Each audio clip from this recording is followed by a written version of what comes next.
서울 지방 현재 기온은 24.7도입니다. KBS 1라디오 5시 뉴스를 마칩니다. 박주아였습니다. KBS.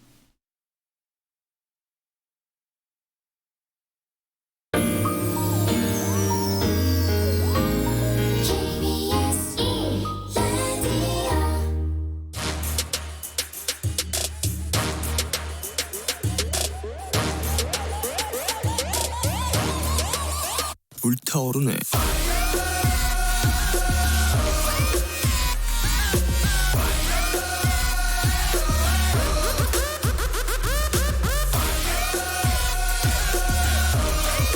여러분을 향한 최경영의 열정은 한여름에도 불타오르네. 여러분을 위한 최경영의 정보는 한여름에도 불타오르네. 청취율 조사 기간이라고 더 열심히 하진 않겠습니다.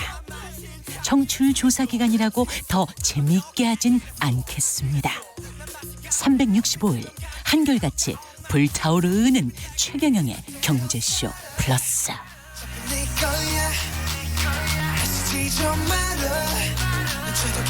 네, 안녕하십니까. 진실탐사 엔터테이너 최경영입니다. 주말에는 세상의 이익이 따따블로 되는 최경영의 경제쇼 플러스 시작하겠습니다. BTS의 불타오르네로 시작했습니다. 옵티만님, 팽수사랑님, 예, 맞습니다. 생방입니다. 일요일에도 생방송 하고 있습니다. 예.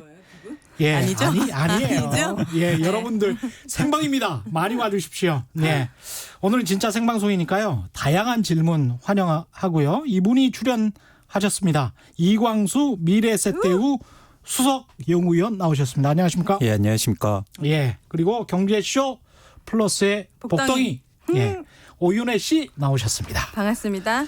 예, 청취율 조사 기간이라서 우리가 생방송하는 거라고 오해하시는 분이 네. 있을 수가 있어요. 그 오해가 맞습니다. 네, 맞습니까? 지금 대한민국에서 가장 바쁜 우리 이광수 위원님과 예. 최경영 경제쇼를 위해서 일요일 낮 오후에 정확하게 이야기해줘요. 최경영의 경제쇼. 최경영의 경제쇼를 경제쇼. 예. 위해서 우리가 생방으로 모였습니다. 비를 뚫고. 예. 사실은 7월 10일에 네. 우리가 정부 대책이 나왔잖아요. 그래서 토요일에 업로드를 한번 했어요. 우리가 부동산에 대해서. 네. 그런데 7월 10일 대책에 관해서는 전혀 이제 다루지를 않았기 때문에 네. 그 부분이 좀 아쉽다. 아, 일요일에도 좀 나와줄 수 있느냐. PD가 그냥 팔을 비틀었어요. 이 PD님의 열정과 우리 청취자들을 생각하는 마음이 예. 너무 느껴지지 않나요? 아니, 그리고 그 시점이요. 예. 토요일 날 금요일 날 저녁에 알려주시더라고요. 그렇죠. 예. 그러니까 야. 굉장히 슬펐어요. 예, 왜냐면 이거 보통 주말 계획을 예. 가지고 있잖아요. 그러니까요. 예. 예. 뭐 어쩔 수 없었습니다. 예. 여러분 많이 오늘은 와주세요. 토요일 업로드와는 좀 달리 네, 7월 네. 10일 대책을 70대책이라고 하죠. 네. 집중적으로 분석하는 시간, 그리고 기본적으로 부동산 시장에 미칠 영향 같은 것도 좀 자세히 알려드리겠습니다. 네. 그러니까 질문을 많이 하셔야 돼요. 예. 맞아. 근데 전 사실 710 대책 이렇게 불러요. 70? 아무튼 이거 아무렇게나 부릅시다. 뭐. 그 최근에 나온 대책에 대해서 한 번 더 듣고 싶어요. 구체적으로. 그렇죠. 좋습니다. 예. 그 일단 여러분들이 대책을 딱 보시면 일단 머리가 좀 아프시잖아요. 어려워요. 네. 근데 여러분 실제적으로 이게 관심을 가지셔야 되죠. 맞아요. 왜냐하면 그래서 좀 여러분 자세하게 들으셨으면 좋겠고요. 그렇지 어렵지는 않습니다. 예. 자세히 또 보시면. 네. 그래서 일단 큰 틀에서 뭐 이런 정책이 나왔을 때 일단 큰 틀에서 한번 살펴볼 필요가 있는데 이번 710 주택시장 안정대책은 크게 두 가지로 구분하시면 돼요. 방향성은. 첫 번째는 뭐냐면 다주택자들 세금 많이 걷겠다. 이게 하나입니다. 예. 두 번째는 뭐냐면 그동안 좀 소외됐던 뭐 청약시장이나 이렇게 소외됐던 그 일부 30, 40대 계층을 위해서 특별공급이라는 그런 명목으로 공급 혜택, 청약 혜택을 좀 주겠다. 이렇게 두 가지 방향으로 요약할 수 있습니다. 그렇다면 이제 첫 번째는 세제가 어디에서 좀 강화됐느냐. 네. 보통 집을 갖고 있으면 세금을 3번 내셔야 돼요. 그러니까 진짜요? 세 종류의 세금. 첫 번째는 취득할 때. 살 그렇습니다. 때. 네, 살 예. 때. 네. 이게 보통 이제 어떤 일종의 비싼 주택을 사시면 많이 내셔야 되고 뭐 이런 거죠. 두 번째는 보유하실 때. 1년에 한 번 내는 거예요? 그거는? 취득세? 네. 아니 살 때. 보유세. 보유세는 1년에 한 번. 아. 6월 기준으로 해서 음. 그때 시점에 갖고 계시면 예를 들어서 종부세라든가 재산세를 연말에 또 내게 되죠. 그래서 1년에 한 번 내는 걸 보유하는 기간에 그래서 통틀어서 재산세와 종부세를 합쳐서 일종의 부동산을 내가 갖고 있어서 내는 보유세를 내게 됩니다. 네. 그러다가 나중에 이거를 파실 때 이제 양도하는 세금을 내시게 되죠. 그래서 집을 갖고 있을 때는 집을 소유, 취득 그리고 양도 단계 이렇게 세금이 나눠져 있다. 그런데 이번에 이 세 가지 세금을 전부 다 올렸어요. 다주택자에 대해서는 네. 예. 네. 다주택이라면 두 개 이상부터 갖고 있는 그렇죠. 사람 다 그렇죠. 해당되는구나. 네. 그래서 첫 번째 우선 가장 중요한 건 종합부동산세 중과세율이 예. 그가 인상됐습니다. 그래서 개인 같은 경우에 3주택 이상을 갖고 있거나 3주택. 네. 쉽게 그리고 또 하나 서울 같은 조정 대상 지역에서 2주택을 갖고 있을 때 기존에는 종부세가 한 0.6% 그러니까 이건 다시 말씀드릴게요. 어쨌든 과표의 0.6%에서 1.2% 최대 죄송합니다. 0.6%에서 3.2%가 최대였거든요. 아, 네. 근데 이게 1.2%부터 6%까지 상승해요. 아. 1.2%에서 6%까지. 네, 그렇습니다. 쉽게 말씀드리면 간단하게 말씀드리면 2배씩 올랐네. 2배 올랐다라고 예. 보시면 될 것 같습니다. 비쌀수록 더 많이 내게 되는 구조가 된 거죠. 그렇습니다. 예. 종부세가. 네, 예. 그래서 아까처럼 1.2%에서 6% 사이 이거를 결정하는 건 집 가격이죠. 그래서 가격이 비싼 걸 많이 갖고 있으면 6%나 내야 되고요. 보유세 말씀하시는 그렇죠. 거. 매년 내셔야 돼요. 아. 네. 그래서 제가 계산해 봤더니 계산을 해봤더니. 네, 계산해 봤더니 네. 보통 제가 볼 때 가장 많으신 분이 서울에 한 채를 갖고 있고 예. 네. 비싼 아파트 한 채 갖고 있고 조금 중저가 아파트 한 채 갖고 있는 분이 예, 이런 2주택자 경우가. 중에서는 가장 많아요. 예. 그래서 시가로 보통 한 20억에서 30억 정도 우와. 예. 되는 분들이 다주택자 중에서 가장 많은 비중을 차지합니다. 아, 네네. 그렇군요.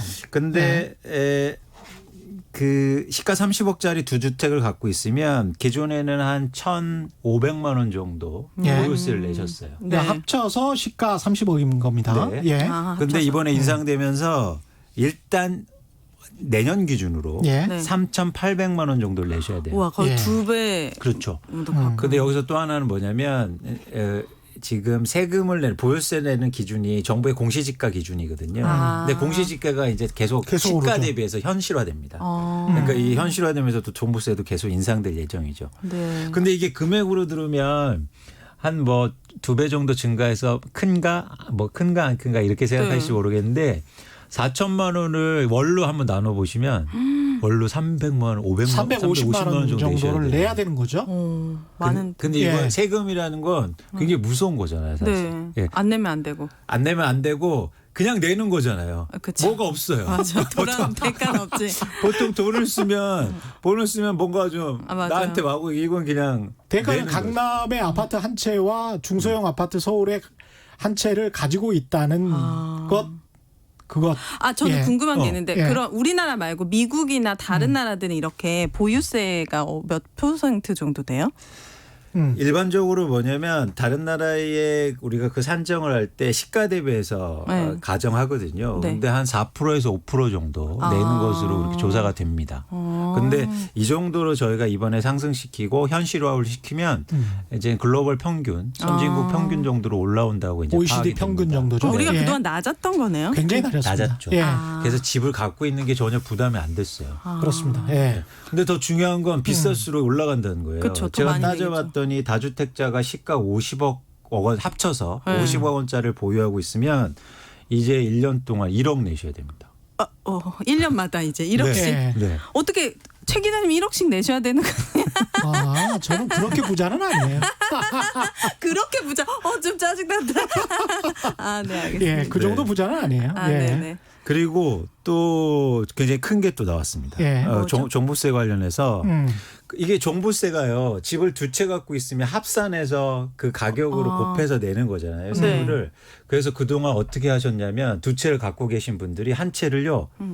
자신이 소유한 법인한테 넘기는 거예요. 아. 그렇죠. 그래서 법인 주택이 성행했었죠. 그렇죠. 예. 네. 근데 이번에 종부세 중과율 인상하면서 법인이 갖고 있는 주택분의 종부세에 대해서 기본공제도 없애고요. 아, 그다음에 세부담 상한도 적용하지 않고 예. 이런 종부세를 그대로 적용합니다. 아. 이게 여기서 여러분들이 기본공제 6억이라는 걸 좀 기억하실 필요가 있는데 네. 보통 세금이라는 게 과표를 기준으로 하죠. 과세 표준이라는 그게 아, 있어요. 네네. 근데 이거 그러니까 쉽게 말해서 10억짜리하고 15억 갖고 있으면 15억 곱하기 세율 곱해야 되잖아요. 예. 네. 근데 정부에서 15억에다가 6억을 그냥 빼줬어요. 아, 왜요? 법인이라서? 아니요. 6억 합쳐서 6억 이하를 갖고 있는 사람들은 좀 아, 봐주자. 예, 아, 그래서 네네네. 6억은 빼줬어요. 기본적으로. 아, 네. 그런데 이거는 앞으로도 계속 빼줍니다. 근데 법인은 이제 안 빼주겠다는 거예요. 아, 법인이었을 오, 경우에는. 오히려 불이익이네. 그렇죠. 예.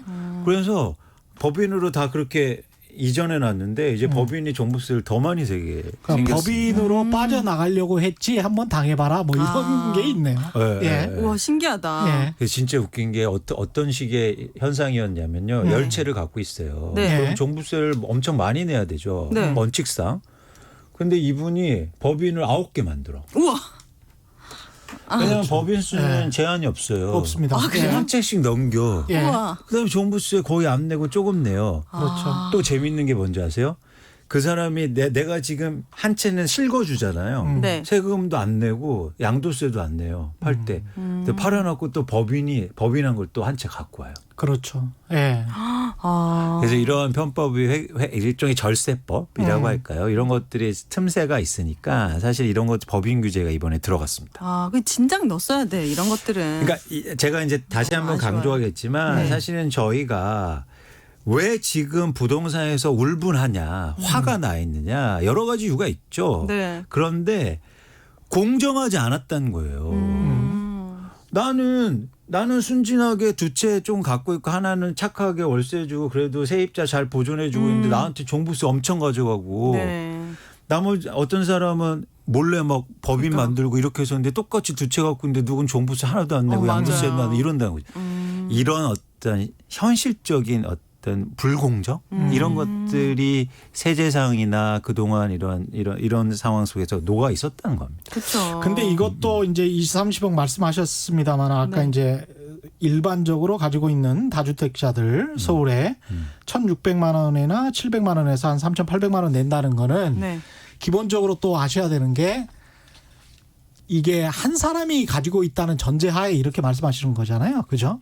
예. 맞습니다. 그러니까 이게 보통 지금 강남이나 고가주택 가지고 있는 사람들의 행태는 대부분은 뭐 7, 80%가 부부 공동 명의로 가지고 있는 경우가 많거든요. 아, 그럼 또 할인해줘요? 그렇죠. 세제 이거는 혜택이 있나요? 인별 합산이기 때문에 아. 맞습니다. 원래 이제는 종부세가 처음 한국에 도입됐을 때 세대별 합산을 됐는데 그게 일종의 행복추구권. 헌법의 기본 원리에 어머나. 위배된다고 그래서 그게 일종의 위헌 판결이 난 거예요. 그래서 개인별로 하다 보니까 부부가 비싼 주택을 공동 소유하게 돼서 아까처럼 과표가 줄어드는 거예요. 그렇죠. 그럼 세금을 적게 나는 거죠. 근데 우스갯소리로 이것 때문에 우리 그 한국의 양성평등이 더 앞당겼다는 소리도 그 있습니다. 말도 있죠. 예. 공동 명의로 많이 하니까. 그 이혼율도 좀 줄었을 수도 예. 있겠네. 그러니까 네. 20억짜리를 가지고 있는데 그러면 종합부동산세를 내야 될 거 아니에요. 네. 근데 반반씩 지분을 가지고 있다면 10억씩 가지게 되는 거잖아요. 그러면 이제 그 종합부동산세를 낼 수 있는 그 시가에 못 미치게 될 가능성이 있으니까 그렇게 되면 이제 종부세를 피해가는 그런 방식을 많이 했었죠. 그렇죠. 근데 네. 그런 것들은 그동안 절세 방법으로 많이 쓰여졌고 네. 이제 지금 남아있는 다주택자나 이런 분들은 그것까지 다 쓰고도 남아 있었는데 그렇죠. 그런 것들에 대해서 세율도 올라가고 규제도 들어간다는 겁니다. 어쨌든 이번에 종부세가 되게 강화되면서 집을 많이 갖고 계신 분들이 그 부담을 느끼는 거고요. 네. 그럼 저한테 이렇게 물어보실 수 있죠. 아, 뭐 서울에 그럼 집을 많이 갖고 있는 사람이 얼마나 갖고 있는 거야 도대체. 그러니까요. 이런 질문. 임대사업자들. 그렇죠. 근데 지난번에도 한번 말씀드렸듯이 서울 앞 주요 아파트의 거의 10% 이상의 임대사업자들이 있을 뿐만 아니라 네. 거의 40만 명이 다주택자예요. 서울에만. 40만 명이 다주택자라고요? 네, 네. 서울 인구가 몇 명이죠? 서울가 한 1,000만 명 된다고 봐야죠. 한 980만 명 정도 됩니다. 근데 숫자로만 따지면 사실 많이? 많지는 않은데 예. 사실 되게 절대수로 보면 굉장히 큰 숫자. 되게 상대적 박탈감 느꼈어요. 제가 지금 40만 명이라 해가지고 4만 명이 아니라. 네. 예. 우와, 근데 이제 서울에만. 종합해서 이따도 다시 강조하겠지만 그동안 집값이 많이 상승한 또 이유 중에 하나가 네. 집을 많이 갖고 있는 사람들이 시장에 매물을 안 내놔서가 이유가 있거든요. 그렇죠. 안 파니까. 그렇죠. 그러면 살 사람은 있고 파는 사람은 없으니까.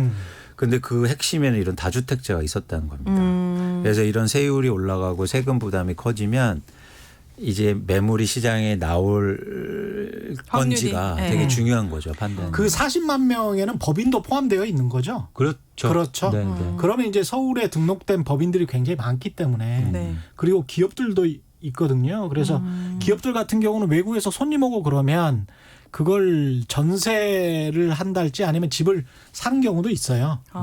게스트룸 같은 거를 만들기 위해서. 그래서 뭐 기술자들이 온달지 뭐 이런 경우가 많이 있는 기업들이 있거든요. 그러니까 네. 그런 수요는 또 있습니다. 그거는 진짜 수요예요. 어떤 이제 투기를 하려고 하는 게 아니고 필요에 의해서 그렇죠. 이제. 예. 그렇죠. 근데 그런 임대 측면이 사업자에 있습니다. 대한 예. 그것도 달라졌던데요? 네. 그거는 그 임대사업자 같은 경우에는 다시 이제 한번 말씀드릴 건데 이건 네. 큰 하나의 또 축입니다. 왜냐하면 일단 임대사업자 이제 질문하셨으니까 바로 네. 답변 드리면 이번 규정에는 단기 임대, 4년 단기 임대와 8년 아파트 장기 일반 매입 임대가 있었는데요. 이 제도가 이제 폐지됩니다. 이게 폐지되는 게 왜 중요하면요. 그동안 다주택자가 임대사업자를 등록하면서 세제상 혜택을 크게 받았어요. 종부세라든가 양도세라든가 취득세 이런 부분에 대해서 네. 왜냐하면 대신 임대료 상한선을 두고 임차인들한테 유리한 조건의 임대차 계약을 하면 내가 세금을 깎아주겠다 네. 이런 논리였죠. 그런데 이거 마찬가지로 임대사업자가 급증하면서 얼마나 빠르게 급증했냐면요. 저희가 좀 수치를 볼 필요가 있는데 임대사업자 등록 그 건수를 한번 네. 말씀드릴게요. 2015년도에 13만 호가 임대사업자로 등록합니다. 13만 원. 그러다가 2017년도에 19만 호. 아니요. 죄송합니다. 2016년도에 20만 호. 네. 그러다가 2017년도에 19만. 그러다가 이 특혜가 좀 더 강화되는 게 2018년도였거든요. 예, 예. 갑자기 거의 40만 정도로 급증해요. 와. 2배 정도로 급증하는 거죠. 그다음에 지난해부터 좀 감소하기 시작했는데 어쨌든 이렇게 임대사업자가 급증하면서 시장의 매물도 줄어들고 또 공정성의 문제가 또 생기는 거죠. 누구는 임대사업자 등록해서 세금 적게 나는데 나만 또 세금 많이 낸다. 이런 어떤 문제. 그래서 그런 문제를 없애려고 이번에 일단 이 제도 자체를 폐지하고요. 그다음에 또 하나 중요한 건 임대사업자가 4년이든 8년이든 그 만기가 되잖아요. 네. 그러면 추가적으로 임대사업자를 등록할 수 있었는데 이 제도가 완전 폐지되면서 연장이 불가능한 됩니다. 그러니까 임대사업자 한국에서 이제 앞으로 없다는 거죠. 그러니까 기존의 혜택은 유지는 하고 그렇습니다. 예.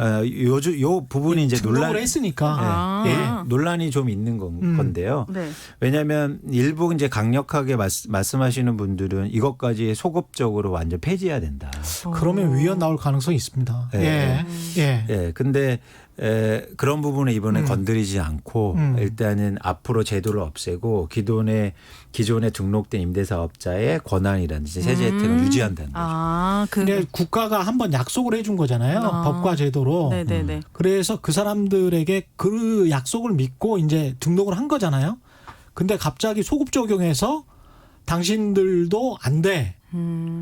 모든 혜택을 폐지하겠어라고 하면 반발이 장난 아니에요. 법의 안정성이라는 맞아요. 측면에서 또 다른 논란이 될 수가 있기 때문에 그 요소를 좀 생각한 것 같더라고요. 7월 9일에 예. 임대사업자 등록하시는 분들은 받을 수 있는 거예요. 받을 수 있습니다.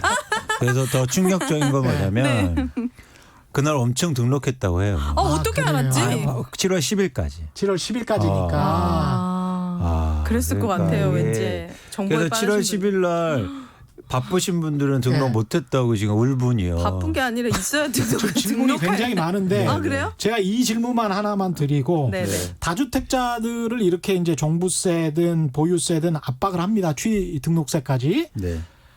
다주택자들이 그래서 팔까요? 이걸 일단 질문을 드리고 청취자 질문을 받겠습니다. 예. 일단 두 가지 측면에서 여러분이 이해하실 필요가 있는데요. 예. 지금 다주택자들이 역대 최고로 안 팔고 있어요. 예. 그러니까 저희가 시장을 전망할 때 어떤 거냐면 흐름으로 예상하셔야죠. 네. 근데 지금 서울 같은 기준으로 해서 100채 중에서 과거에는 10채 정도가 매물로 나왔어요. 예. 다주택자들의 매물이. 그렇죠. 예. 근데 올해 상반기에 제가 추산해 보니까 4.7채로 역대 최고로 줄었어요. 정말 버티는 계속 오를 거라는 확신이 있는 거구나. 그렇죠. 전쟁을 하는 거야 지금 거의. 예, 정부와 그러니까 다주택자들이. 그렇죠. 예. 네. 자, 그래서 이미 안 팔았다는 거죠. 중요한 건 뭐냐면 자, 여기서 더 안 팔 수 있을까? 그러니까 어떻게 이게 더 중요한 줄이를 겁니다. 그러니까 저는 이제 시장을 전망하는 입장에서는 사실 여기서 더 안 팔긴 힘들다. 이미 엄청나게 안 팔고 있다. 우와, 예. 여기서 더 안 팔긴 힘들다는 관점이고 이런 걸 네. 부담 느끼는 다주택자들이 분명히 있단 말이에요. 그렇죠. 특히 아까 법인이라든지 임대사업자들은 만기가 도래하고 부담을 느끼면서 법인이요 되게 법인을 운영하시면 가장 큰 위험이 뭐냐면 네. 소득은 없는데 비용이 나갈 때요. 예. 그렇겠다. 예. 예. 근데 이게 네. 큰일 났어요. 왜냐하면 양도차익만 바르고 법인으로 했는데 이제는 종부세를 내야 되잖아요. 그렇죠. 어떻게 됩니까? 어. 당장 이게 부담이 되겠네요. 부담이 되죠. 그렇죠. 그래서 이런 매물들이 나올 수 있어서 저는 이게 이것 때문에 팔 거냐 안 팔냐의 문제보다 이미 엄청나게 안 팔았다. 그런데 이게 세게 정책이 나와서 사실은 이 균형의 틀 이런 틀이 좀 바뀔 가능성이 있다고 보는 거죠. 예. 생방송이라고 청취자 오로라님, 팽수사랑님, 디님이 슈퍼챗을 보내주셨습니다. 감동이고 감사합니다만 마음만 주셔도 충분합니다. 청취율 조사 기간입니다. 최경영의 경제쇼. 예, 이번에 청취율 한번 3% 넘어 보자고요. 예, 박종희님, 네. 종부세의 경우에 2주택자 이하도 세율을 올렸던데 2주택자 가진 사람 말씀하시네요. 네. 이건 다주택자들 다른 사람들과 함께 1주택자도 잡는 거 아닌가요? 이렇게 말씀하셨습니다. 거기다가 집 가격에 따라서 종부세도 올라가면 기껏 집 샀더니 다시 팔아야 하는 상황도 발생할 것 같은데 1주택으로 사는 사람은 보호해야 하지 않을까요? 이런 의견입니다. 이게 뭔 예. 말이에요? 1주택자라는 거예요? 2주택자라는 거예요? 그러니까 이제 불가피하게 2주택자가 된 사람을 이야기하는 것 같습니다. 네네네. 다주택자라도 불가피하게 2주택자가 된 사람은 좀 보호해야 되지 않느냐 뭐 이런 이야기인 것 같아요. 예. 일단 1주택자의 경우에도요. 이번에 개정을 통해서 세율이 변하진 않았습니다. 예. 2주택자 이하인 경우에는 이미 1216 예. 지난해 말에 1216 대책에 따라서 예를 들어서 과표가 3억 이하 이게 평균적으로 어떤 금액에 대해서 6억을 빼주니까 시가로 보면 8억 내지 12억짜리 지금 네. 아파트에 사시는 1주택자 분들은 네. 세율이 오르긴 올랐어요. 지난해 말에. 근데 얼마나 올랐냐면 원래 0.5% 내다가 과표에 0.6%로 0.1%포인트 올랐습니다. 그러니까 뭐냐면 이게 과표가 3억 원 정도 되니까요. 그러니까 한 300만 원에 그러니까 30만 원 정도 네. 인상되는 수준이죠. 그래서 이 부분이 부담이다. 이 부분이 부담이다. 그러니까 약간 한 15억 정도 되면 한 100만 원 정도 인상되는 규모거든요. 예. 1년에. 그래서 이게 나 너무 부담되는데 나 그래서 열받아. 그러면 뭐 어쩔 수 없는데. 근데 제가 느끼기에는 가격이 올라간 거 비해서는 사실은 세율이 올라간 게 크지 않지 않느냐 보고 있고 네. 가끔가다 언론이라든지 여기서 이제 종부세를 과도하게 표현하시는 분들이 있죠. 예를 들어서 1주택만 가지는 소득이 없는 세대들은 어떻게 하라는 거냐. 뭐 이런 게 있는데 네. 사실 종부세를 납세하는 납세자는 전국에서 한 50만 명 정도 되고요. 네. 2%예요, 2%. 예, 1%네요. 예, 저희는 정확히는 1%입니다. 예. 얼마 없네? 그리고 중과세율이 적용되는 비율은요 0.4%밖에 안 돼요. 네. 그래서 제가 그냥 느끼기엔 그래요. 네. 여러분 이 종부세에 대해서 과하게 화내실 필요는 없다. 많은 분들이. 네. 아, 종부세를 내시는 분들은 화낼만 하죠. 네, 근데 예. 다른 많으신 분들이. 예. 왜냐하면 본인은 안 낼 거예요. 아마. 네. 예, 예. 그래서 안 내실 가능성이 굉장히 높습니다. 어쩌면 이게 예. 내시는 분들은요 중과받고 많이 내시는 분들은 그동안 많이 오르신 분들이에요. 예, 돈을 많이 버신 분들이겠죠. 그래서 그런 분들은 좀 합리적인 선택이 필요한 구간 아닌가라는 생각이 듭니다. 네, 너무 화내실 필요 없는 거예요. 그렇죠. 집값이 좀 올랐잖아요. 많이. 그렇죠. 그렇죠. 그리고 어제 방송에서도 제가 말씀드렸지만 이 언론이 이렇게 부추기는 게 전부 다 모든 사람이 집을 사야 되는 것처럼 막 이렇게 부추기고. 맞아요. 그런 것도 있어요.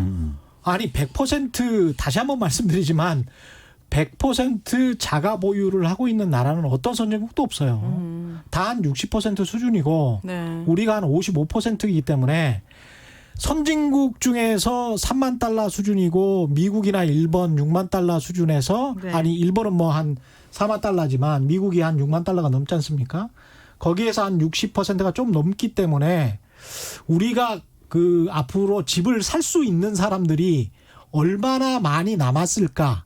진짜 수요. 그러니까 소득이 그 정도 뒷받침되는 사람들. 네. 거기에 관해서도 곰곰이 따져보셔야 돼요. 네. 예. 그렇죠, 그렇죠. 언론에 휩쓸리면 안 됩니다. 이게 모든 사람들이 다 집을 살 때까지 100% 집을 살 때까지 이 게임이 끝나지 않을 것처럼 이야기를 하는데 네. 전혀 그렇지 않습니다. 네. 어떤 나라도 100% 자가 보유하고 있는 나라는 없습니다. 네. 알겠습니다. 예. 예.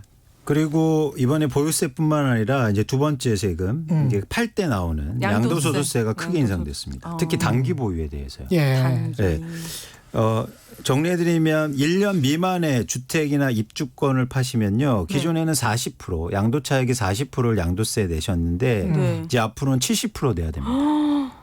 아. 엄청나죠. 네. 그러면 이거는 70%. 기존에 들어갈 때 기타 보유 취득세라든가 아니면 기타 보유 비용 이런 것들을 감안하고 수수료 등을 감안하면 네. 양도차익에 대해서 이익이 크게 없다는 거예요. 1년 미만에 팔면. 근데 이런 비판은 가능할 것 같아요. 사지도 팔지도 못하게 했다. 어떻게든 매물은 나오게 해야 되는 것 아닌가. 네. 그런 비판은 가능할 것 같습니다. 맞습니다. 예. 근데 여기서 이제는 중요한 건 또 최근에 어떤 현상이 있었냐면요. 일부 수도권을 중심으로 해서 산 다음에 일주일 만에 팔아버려요. 아, 네. 그래도 가격 차이가 그렇죠. 있었나 보다. 그래서 그냥 세금을 낼 건 내도 내는 거죠. 남으니까. 그러니까 왜 60%? 양도세 70% 내도 이 사람들은 그런 행태를 할까요? 못하죠. 아. 말씀드렸듯이 그걸 감안하면 실효적인 이익이 작다는 거예요. 전 궁금한 게 있는데 이게 이 부동산이 손 들고 말씀하시네. 아, 이제. 네. 네. 아파트에만 해당하는 거예요? 아니면 주거용 오피스텔에 해당하는 거예요? 아니면 모든 부동산에 대해서는 뭐 상가도 그렇고. 맛있는 영어님도 건물을 가진 사람들에게도 종부세가 부과되나요? 그런 말씀이죠. 네, 그리고 오피스텔 주거용 오피스텔 같은 것도 있잖아요. 그런 것도 해당되는지 아니면 아파트, 빌라 이런 것만 해당되는지 궁금해요. 일단 공동주택에만 해당됩니다. 공동주택이라면 그래서 아파트라고 쉽게 이해하시면 될 것 같고요. 빌라는 이번에 이제 세법이 다시 나와야 되는데 네. 사실 정확한 규정은 아직 안 나왔거든요. 근데 빌라는 아닌 것 같습니다. 그러면 네. 오피스텔은요? 오피스텔도 아닙니다. 그래요? 네. 그럼 그거 뭐지? 주상복합. 주상복합은 아파트예요. 아파트니까. 예. 네. 그래서 그래서 그런 차원에서 아파트로 보시면 될 것 같고요. 네네네. 그래서 아파트를 요즘 막 샀다가 팔았다가 이런 분들이 되게 많았거든요. 네. 그래서 그런 부분에서 단기 매입자에서 영향을 주는 거죠.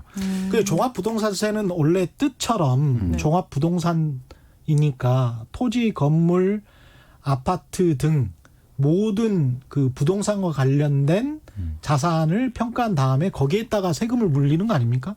그렇죠. 그렇습니다. 그렇죠. 토지도 종부세가 예, 예. 들어가죠. 그렇죠. 그럼 네. 건물도 해당되는 거 아니에요? 그렇죠. 그러니까 모든 가치를 다 산정한 다음에 네. 거기에다가 그게 일정 수준을 넘으면 뭐 13억, 15억을 넘으면 거기에다가 세금을 부과하는 거기 때문에 건물도. 예, 맞습니다. 예.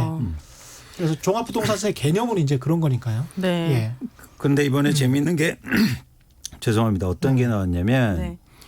그 양도세를 막 올리니까 예. 올리잖아요. 그래서 혹시 양도 부담 때문에 아까 최 기자님 말씀하신 것처럼 매물이 감소할 수 있죠. 그렇죠.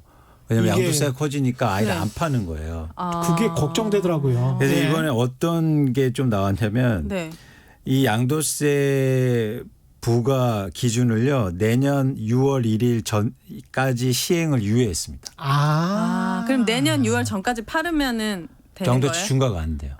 그냥 양도세 일반 과세가 된다는 거죠. 네, 네. 그래서 이제 두 가지 방법이 있죠. 매물을 증가시키는 거는 인센티브를 주는 방법이 있고 그렇죠. 하나는 뭐냐면 지금 안 팔면 나중에 더 많이 내. 이럴 것처럼 엇박하는 네. 방법이 있는데 정부는 엇박의 방법을 썼군요. 두 번째 예. 방법을 써. 왜냐하면 올해 상반기에 인센티브 주는 방법을 썼어요. 빨리 팔면 뭘 좀 네, 해주는구나. 왜냐하면 중과세 유예를 해줬거든요. 다주택자. 내년 6월까지 팔면 된다는 거죠. 그렇죠. 아. 그럼 양도세 중과가 안 됩니다. 그러면 좀 나올 수 있겠네요. 좀 매물이. 나올 수 있죠. 왜냐하면 예. 단기적으로 투자한 경우에는 예를 들어서 근데 여기서 이제는 하나의 방법은 뭐냐면 증여가 있습니다. 지금 그쵸? 그렇죠.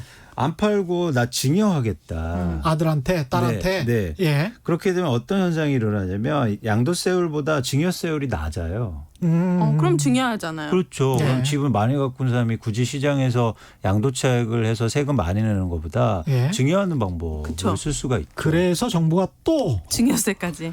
그래서 이제 앞으로 꼼꼼해라. 증여세 강화가 나올 가능성이 굉장히 크죠. 가능성이 있다는 거예요? 거의 네. 나올 것 나온 같아요. 건 아니고. 예, 거의 나올 것 같아요. 예, 그래서 예. 7월 10일 날 발표할 때 그 발표하는 그 자리에서도 사실 증여세에 대해서 검토하겠다 이런 얘기를 직접 했습니다. 근데 이게 강조하지만 어쨌든 세법이나 세율이라는 게 공정성이 중요하잖아요. 네. 누군가 계속 그 절세를 하고 이런 방법들을 쓰면 사실은 이런 정책이나 세법 자체가 무력화되니까 그렇죠. 사실 이렇게 보완하는 정책도 사실 정부 정책의 달성을 위해서는 좀 필요하다고 생각합니다. 그썬 태양님은 네. 준공공 임대주택 임대사업자 등록 이후에 8년 이내에 집을 팔면 네. 벌금을 부과하는데 제도 폐지가 되면 벌금 없이 매도가 가능한가요? 이렇게 말씀하시네요. 네, 만약 예. 이번에 혜택을 줬는데요, 정부가 만약에 이런 제도가 폐지되면서 나 이제 임대사업자 안 할래. 그러면 안 한다고 하는 순간 벌금을 물었어요. 벌금을 내야 됐어요. 네네네. 사업자 폐기를 하는 순간 보통 2천만 원에서 3천만 원. 근데 여기서 이번에 만약에 임대 의무 기간 전에 나 팔래. 그렇게 하는 임대사업자들한테는 과태료를 면제해 줍니다. 그다음에 그동안 세금 받았던 것도 사실은 인정해 주는 게 인정해 줘요. 세금을 받았던 걸 인정해 그러니까 주면. 세금 혜택을 받았잖아요. 네. 종부세라든가 이런 것들. 그래서 뭐 이거를 말소하면은 그것까지 다 일종의 환급? 환급 다 정부가 줘야 되는데 그거 안 하겠다는 거죠. 그래서 어쨌든 정부에서는 매물을 증가시키기 위해서 총력을 그렇네요. 하고 있는 겁니다. 지금 장난 아니야. 그래요. 거의 전쟁이라니까 진짜 지금. 전쟁이다. 전쟁이에요, 전쟁. 네, 네. 솔드아웃님은 네. 보유세로 압박하면 똘똘한 한채 현상은 극대화돼서 지방이 폭망합니다. 똘똘한 한채 현상이 극대화될 것이다. 자, 그 부분에서 논란이 좀 있는데요. 예. 일단 똘똘한 한 채가 그래서 이제 검토되는 게 또 있습니다. 왜냐하면 또 있어요? 예. 비거주자에 대해서 예. 보유세를 올릴 가능성이 있어요. 실거주 쪽으로. 예. 그리고 또 하나 내가 거주하지 않는 지역의 주택을 매입할 때도 마찬가지로 취득세라든가 양도세 규정이 강화될 가능성이 내가 있습니다. 그러니까 전세로 학군 좋은 강남에 어디를 살고 있고 그리고 아파트는 다른 곳에 서울 다른 곳에 샀다. 네. 사서 보유하고 있다. 이게 똘똘한 한 채라면 그 사람에게는 그러면은 조금 더 보유세가 더 나갈 수도 있다. 뭐 이런 말씀이세요? 그거보다 이런 예. 경우가 있죠. 왜냐하면 수도권에 두 예. 채를 갖고 있었어요. 세 채. 예. 세 채. 음. 갖고 있다가 지금 다주택자한테 압박을 가오니까 세 채를 팔죠. 네. 예. 그래서 돈을 모아서 강남에 한 채 사는 거예요. 네. 근데 이 사람의 거주지나 행동은 수도권에 있는 거잖아요. 네. 아. 예? 그래서 수도권에 있는데 너 거주지가 아는데 집을 산다.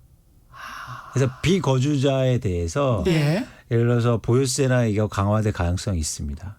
내가 거기에 실거주를 하지 않는다면 어. 한 채가 있더라도 네. 그래서 이게 뭐냐면 제가 강조하는 게 있잖아요. 지금 정책이라는 게 계속 강화되고 있고 빨라지고 있다. 그래서 어떻게 변할지 모른다. 그래서 단순하게 이 정책을 보고 판단해서는 되게 어렵다, 힘들다. 네. 이런 예. 가능성. 그래서 좀 이 변화를 좀 읽자는 거죠. 또 하나 뭐냐면 그런 관점에서 이 취득세 강화도 이번에 이루어졌습니다. 무슨 얘기냐면 다주택자와 법인이 주택을 추가적으로 취득할 때요. 예. 이제 2주택 이상 2주택일 경우에 8% 취득세를 내요. 그리고 3주택 이상과 법인은 특히 주택수와 상관없이 12%의 취득세를 냅니다. 예. 사실 이 취득세는요. 제가 최경영의 경제쇼 나와서 되게 강조한 세율인데요. 기존의 양도세라든가 종부세는 내가 자산 가액이 상승하거나 이익이 나면 내는 세금이잖아요. 네네네. 그래서 뭐라고 할까? 덜 아까워. 역시. 네네. 죄송합니다. 네. 근데 네. 들어갈 때부터 내. 그러니까요. 취득세. 그렇죠. 이거는 심리적 저항감이 커요. 그렇죠. 게다가 들어갈 때부터 3% 마이너스로 들어가는 거예요. 그렇게 생각하면 돼. 주식을 샀는데 그렇지. 내가 100만 원어치를 샀는데 97만 원어치밖에 못 받는 거야. 그렇죠. 예. 그다음 2주택자 심지어 8%예요. 원래 몇 프로였는데요? 3%예요. 많이 올랐. 1%에서 3%. 많이 예. 올랐구나. 그래서 10억짜리 사면 그동안은 한 3천만 원 냈는데 갑자기 8천만 원 내야 돼요. 엄청 크죠. 크네요. 3주택자는 3주택자는 1억 2천을 내야 됩니다. 우와. 근데 이게 영향을 미칠 수 있는 게 그동안 또 한국의 주택 시장에 움직였던 게 매물 감소뿐만 아니라 네. 투자 목적의 맞아요. 수요들이 많았거든요. 그러니까 이렇게 허점이 많으니까 이걸로 돈 번 사람이 그동안 그렇게 많았던 거예요. 근데 이제 이런 측면도 강조할 수밖에 없는 게 네, 어떤 측면이요? 부동산 정책은 전체 경제 정책의 일부분이에요. 그것을 무시하고 부동산을 폭락시키거나 하락시켜서 또는 이런 오늘도 지금 댓글 중에 채팅 중에 이런 말씀을 하시는 분들이 있습니다. 그러니까 보유세를 물론 이제 비유적으로 말씀하시는 거겠죠. 1000% 올립시다 이런 말씀을 하시는데 근데 이제 이게 정부 정책의 한계라고 저는 보는데 어떤 정부건 세금을 과도하게 올리면 소비가 줄어들 거 아니에요. 그러니까 유주택자 1가구 1주택자에게도 세금을 왕창 걷겠다라고 하면 민간 소비가 줄어들어 버려요. 네. 그럼 민간 소비가 줄어들면 네. 전체적으로 경기가 더 침체가 될 가능성이 높고요. 네. 그런 어떤 밸런스라고 해야 되나? 균형점을 찾는 과정인 거죠. 그래서 보유세를 1가구 1주택자에게도 막 부여해라라고 말씀하시는 무주택자 분들도 계시는데 그게 어떤 정부도 쉽지 않은 선택입니다. 그거는 너무 약간 리즈너블하지 않은 거. 내가 실거주를 하는데 한 차를 갖고 있는 사람한테까지 그렇게 세금을 부과하는 거는 너무 그렇죠. 큰 반발이 있을 것 같고. 그렇죠. 그거는 좀 말이 안 그런데 거기에서도 어떤 문제 제기를 하시냐면요.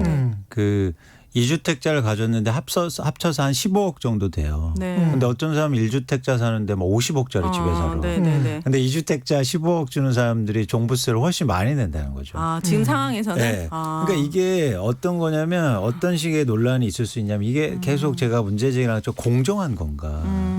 근데 이 공정한 거는 아까 최 기자님 말씀하신 것처럼 정책의 목적성에 따라서 정치적으로나 행정적으로 컨트롤 해줘야죠. 그래서 맞아요. 예. 홍보하고 설득하고 예를 들어서 경중을 봐야죠. 그렇죠. 그래서 과연 이게 담세 능력이나 아니면 공정성을 확보할 건가 아니면 이거를 좀 양보하지만 그래도 경기라든가 경제 상황을 볼 건가 이 부분에 대해서 치열한 고민들이 필요합니다. 예. 네. 시간이 한 15분 정도밖에 안 남았습니다. 사실 그런데- 중요한 게 있어요. 중요한 거 빨리 얘기해 중요한 게 주세요. 뭐냐면 예. 아까 네. 말씀드린 것처럼 특별 공급이 확대돼요. 그러니까 무주택자를 위한. 예. 그래서 왜 이런 정책이 필요했냐면요.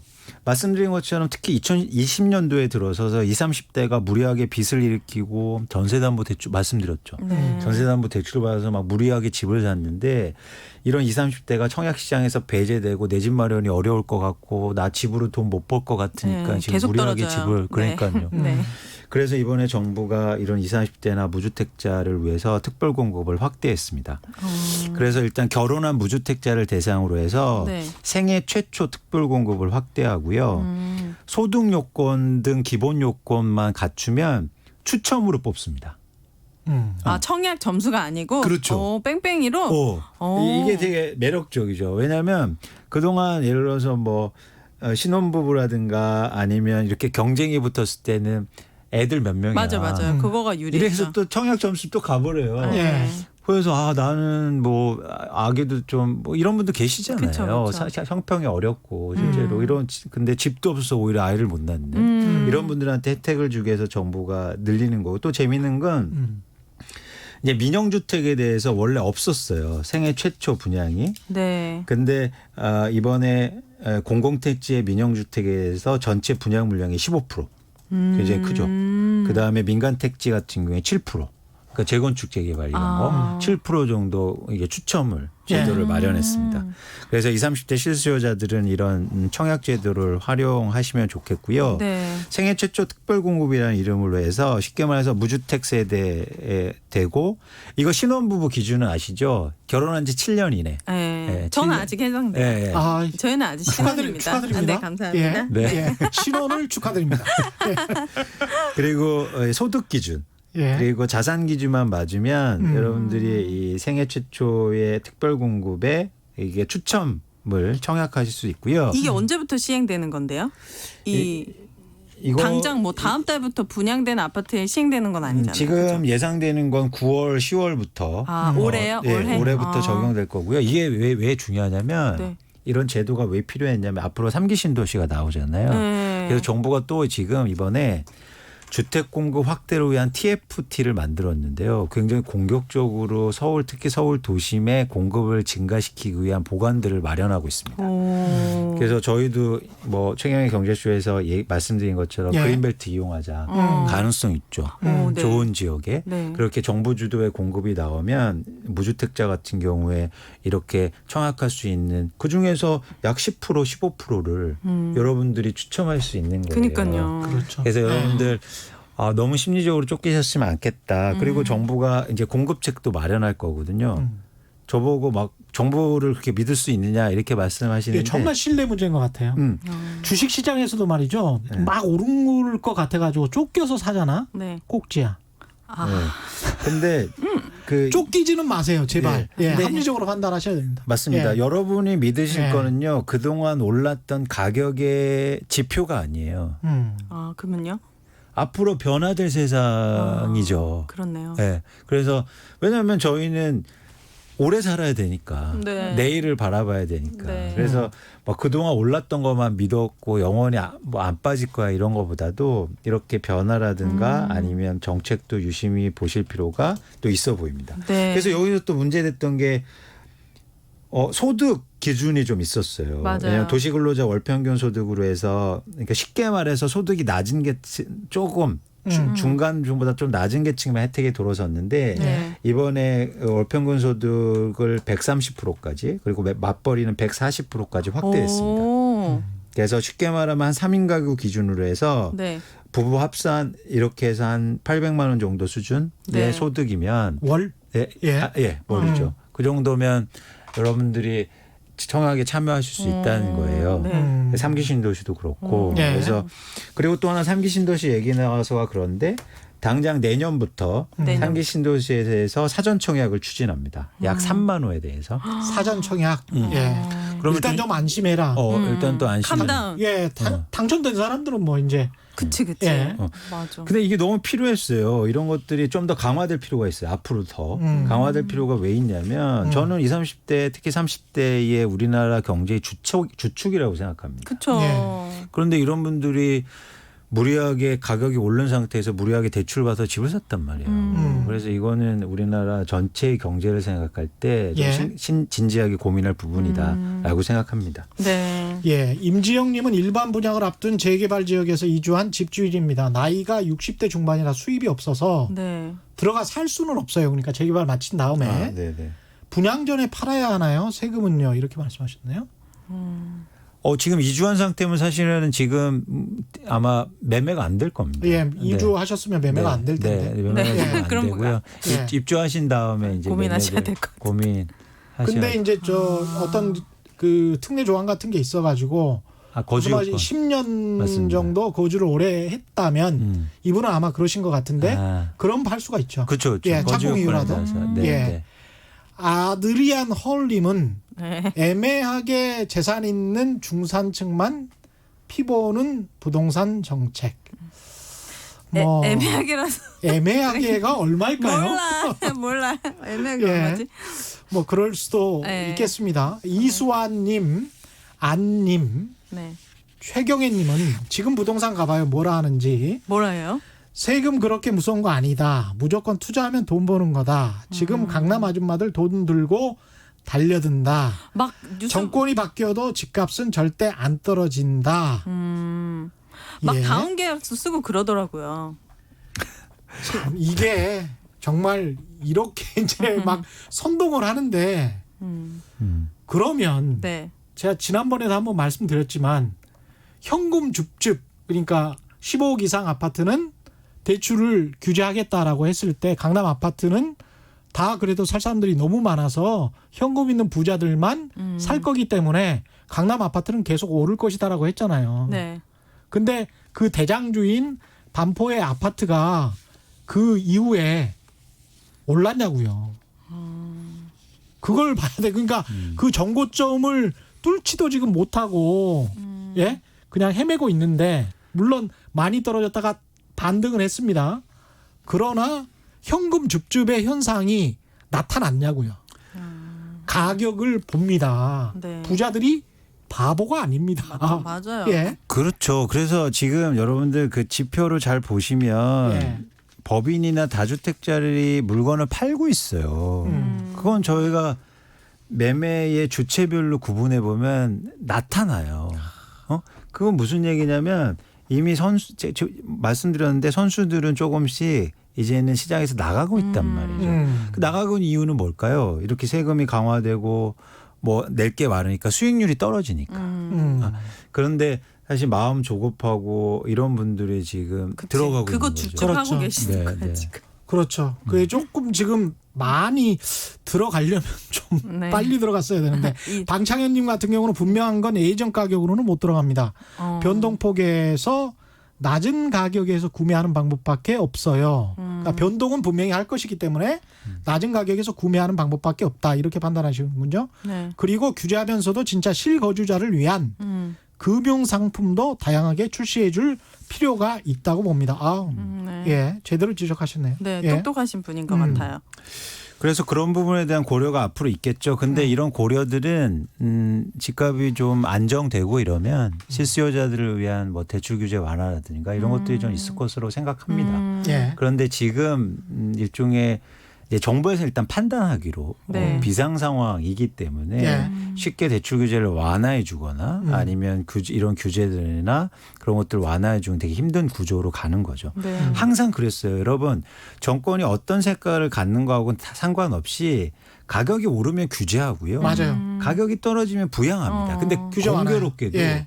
공교롭게도 그게 예를 들어서 뭐 이렇게 정권의 색깔에 따라서 그 시기가 왔을 뿐이에요. 근데 그 정반대 현상은 사실 IMF 직후 때 네.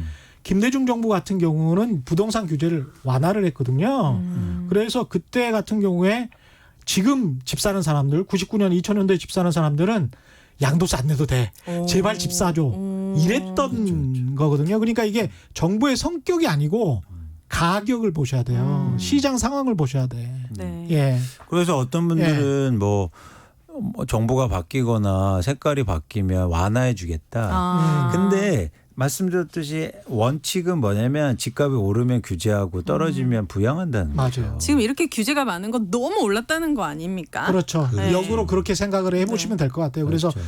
정권이 바뀐다고 하더라도 이렇게 가계 부채가 심각한 상황에서 야 빚내서 집사라는 정책을 다시 펼 수 있는 강심장의 정부가 과연 있을까 쉽지 않습니다. 맞아요. 정말 쉽지 않아요. 그렇습니다. 전체 경제를 항상 생각을 하기 때문에 어떤 정부도 네. 나라 경제를 생각해서 쉽지 않을 것 같습니다. 그런 측면도 너무 정치적으로 보실 필요는 없다. 맞아요. 맞습니다. 예. 맞습니다. 그래서 저희는 계속 말씀드리지만 이게 정책을 설명드리는 이유도 저희가 이 정책을 찬성하거나 이런 게 아니에요. 이런 팩트 사실은 아셔야죠.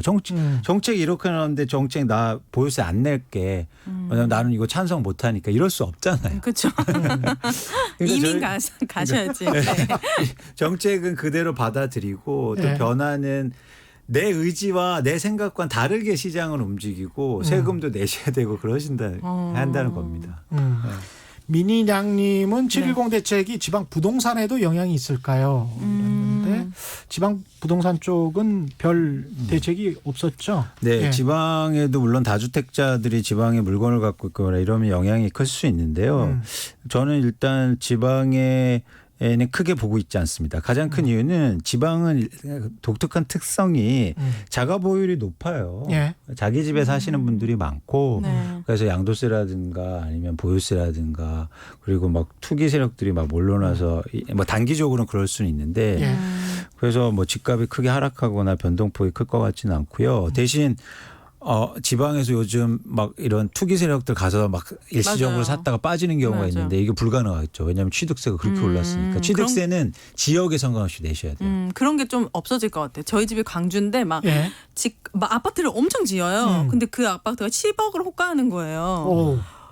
지금 너무 예. 깜짝 놀랐어요. 예. 근데 왜 그럴까 했더니 정말 말씀하신 대로 그런 투기꾼 같은 분들이 오셔가지고 그렇게 집값을 막 올려놓고 진짜 사고 싶은 그 지방 사람들은 못 사고 있는 그렇죠, 상황들이 그렇죠. 있긴 하더라고요. 그렇죠. 근데 쭉 들어보시니까 네. 무주택자인 오윤혜 씨 같은 경우는 네.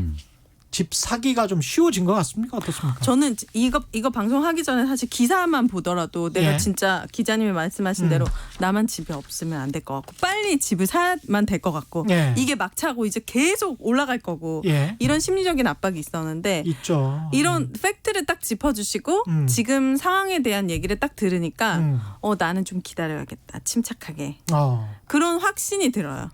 그리고 그러니까 또 사시더라도 정말 침착하게 네. 예. 다 보시고 사십시오. 네네네. 예. 그래서 여러분들이 그런 변화라든가 정책도 좀 관심 있게 보시고요. 그리고 요즘 저는 가장 많이 듣는 말씀이 특히 무주택자나 드는 말씀이 돈이 올라서 못 사겠다. 아예. 너무 비싸서. 내 네. 능력으로는. 네. 사실 이건 어떤 어떤 의미가 있냐면요. 자산 가격이 계속 올라가기 위해서 누군가 계속 사줘야 되잖아요. 네. 그게 저는 약간 말라가고 있다는 느낌이 들어요. 사줄 사람들이 없다. 그렇죠. 예. 시장. 여러분들 아까 뭐 현금이 아는 사람이 얼마나 많은데 이렇게 말씀하시는데 그 사람들은 집이 다 집 있어요. 있습니다. 그 사람들은 샀어요. 근데 그 사람들이 두 채 살 가능성이 있었잖아요. 예. 근데 이제는 막 두 채 사면 8% 10% 취득세 내라는 거예요. 예. 그러니까 쉽지 않다는 거죠. 맞아요. 쉽지 않습니다. 예. 쉽지 않은 상황이고 정부의 의지는 70 대책으로 다시 한번 확고히 보여줬습니다. 전쟁을 해서라도 내리겠다. 잡아보겠다. 근데 이제 아주 예. 근래에 나오는 어제 오늘 뉴스를 보면 이제 인터뷰 같은 거 하면서 뭐 나는 집 안 팔고 일단 관망하겠다 이런 이제 다주택자들 인터뷰가 언론에 나오는데 그럼 다주택자가 언론하고 인터뷰를 하는데 난 바로 팔겠습니다. 이런 분들이 어디 계시겠어요. 왜냐하면 당장 내는 세금이 아니잖아요. 그렇죠. 예. 자기의 또 카드를 보여주고 싶지는 않지. 맞아. 예. 팔더라도 몰래 팔아야지. 그러니까. 예. 알겠습니다. 최경영의 경제쇼 플러스 여기까지 오늘 함께해 주신 이광수 미래셋 대우 수석연구위원 그리고 오윤혜 씨 감사합니다. 감사합니다. 고맙습니다. 예. 안녕히 계십시오.